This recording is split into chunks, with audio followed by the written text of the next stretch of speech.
Oh, hello again. Long time no see. Sorry about that. Feeling the effects of the hay fever, runny nose, croaky throat, bleary eyes. It's not too bad now. Anyway, another story. This one's hot off the press. Just finished it. It's called An OCD Lover. Written by me, read by me, Al Donaldson. Copyright by me, Al Donaldson. And I hope you like it. And if you do, please click and like and subscribe and share if you possibly could. I'd be very grateful. I've got 39 subscribers at the moment, and I'm really hoping to get 40. So, if you could help out, I'd be grateful. If you like short stories. Anyway, An OCD Lover by me. Sarah pushed the door to her apartment. Ignoring the resistance, she pushed harder till she was inside. She glanced at the junk mail. A flyer caught her eye, and one word could clearly be seen: lonely. She was on the point of stooping to see more, but she'd clear the mail later. The kitchen, to anyone other than Sarah, looked appalling. There were no clear surfaces. Every space was occupied with empty tins, cardboard packaging, and dirty plates. Her flat was a tip, and it didn't bother her.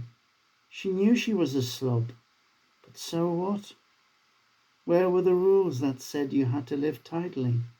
There were none. She was on her own. She could please herself. The microwave went ping, and she retrieved her ready meal and tipped it onto a plate.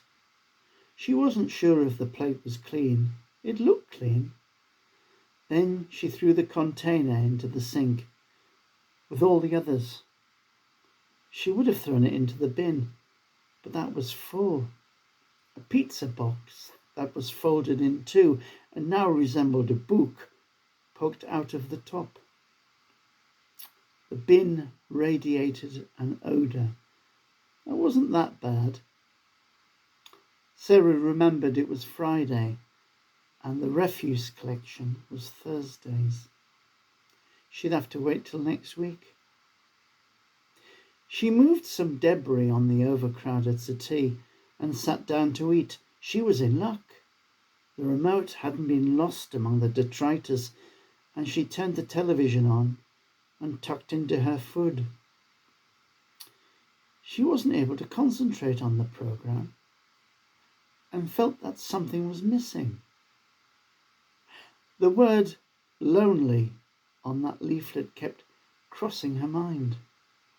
She shook her head and got up to put her plate into the sink with yesterday's crockery.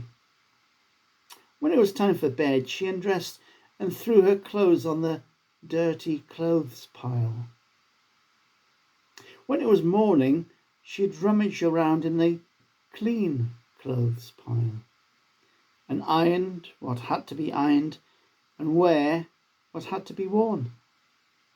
There was little point in hanging things in a wardrobe, only to pull them out again. The thought returned from the night before. Something was missing, but what? Was she lonely? Why had this thought appeared now? Was it normal to share your life with someone? She looked around her flat at the clutter and devastation. Who would want to share this? Derek hesitantly stood on the verge of closing his front door. He'd lost count of the number of times he'd returned just to be assured everything was just right. He was sure his tea towel was hanging unevenly. It hung over the oven door handle. Derek reached into a drawer and pulled out a spirit level and lined it up with the bottom of the towel till the bubbles showed it was level. Satisfied, he left his apartment and went to close the front door just as the postman arrived. and pushed today's mail into his hands. Normally, this action would have repulsed him, but his treatment involving human contact was beginning to work. It didn't upset him.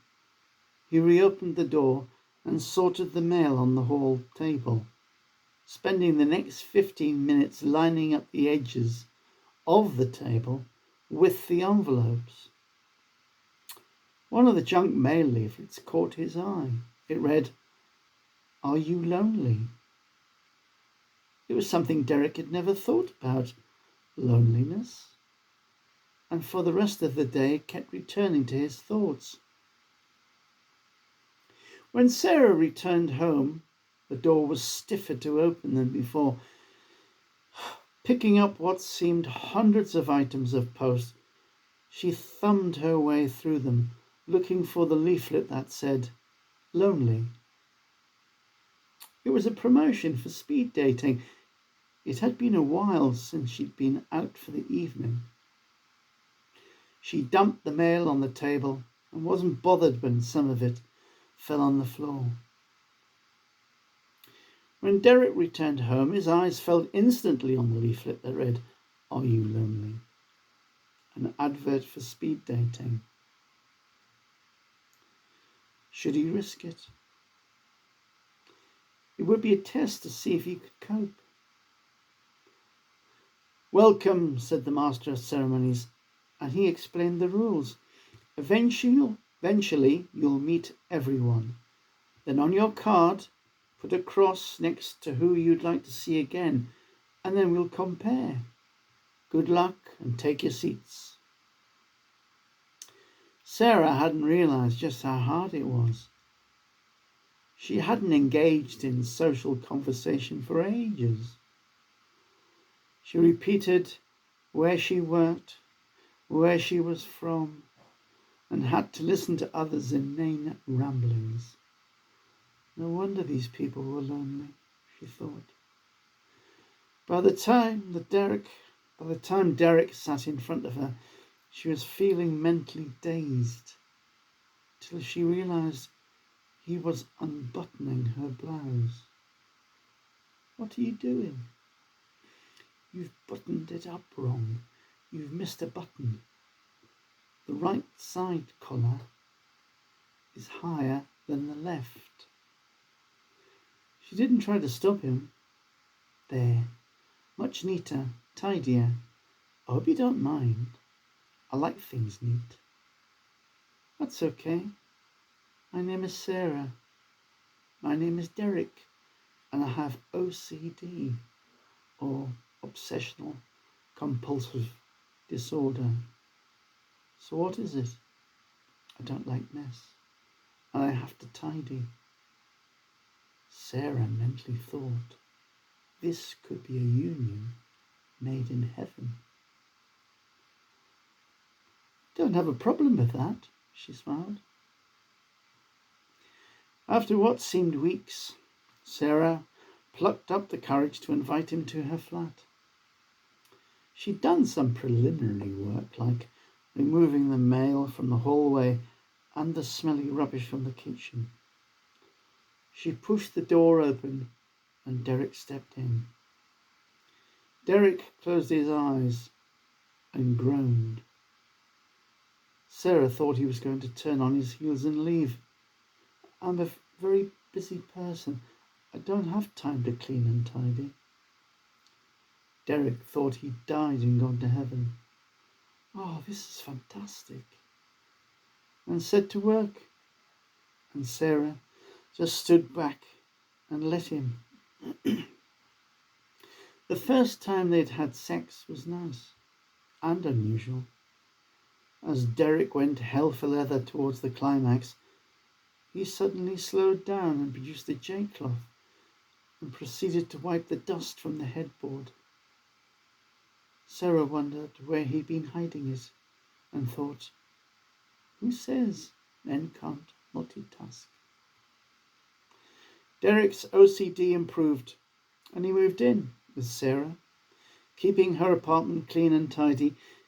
He did embrace her idea of the two piles of clothes, one clean and one dirty.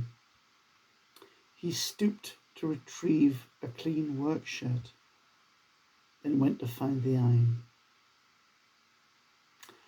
Hope you liked that. If you did, please like, subscribe and share. As I said, I've got 39 at the moment and I'm looking for 40. See you next time. Hope the hay fever's not too bad. Still a bit croaky. Bye bye now.